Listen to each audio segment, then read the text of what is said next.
नमस्कार मित्रांनो, लग्नानंतर होईलच प्रेम या मालिकेच्या येणाऱ्या पुढील भागात आपल्याला खूप मोठा ट्विस्ट पाहायला मिळणार आहे. मित्रांनो, आता काव्य जी असते ती पहिल्यांदा आपल्याला रडताना दिसत होती. एक रम्याचं आणि पार्थचं लग्न होईल म्हणून ती रडत असते. पण मित्रांनो, आता पाहायला मिळते की रात्रीची आता काव्या वसुंधरा आणि रम्याच्या रूम मध्ये आलेली असते.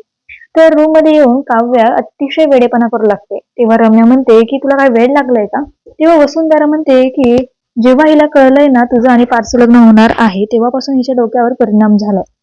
तर रम्या म्हणते की ही तर चांगलीच गोष्ट आहे, होऊ दे हिच्या डोक्यावर परिणाम.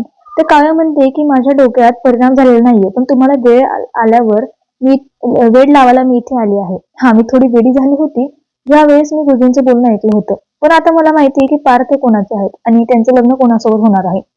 जर मला वेड लागलं आहे तर ते वेड मी तुम्हालाही लावायला आली आहे. तर काव्य आता खूप मस्ती आणि रम्या आणि वसुंधरा सोबत करू लागते.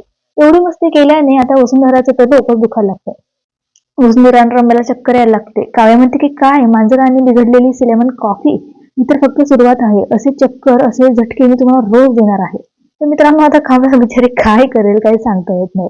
पण तुम्ही मालिका पाहताय का? मालिका तुम्हाला आवडते का? ते कमेंट मध्ये नक्की कळवा.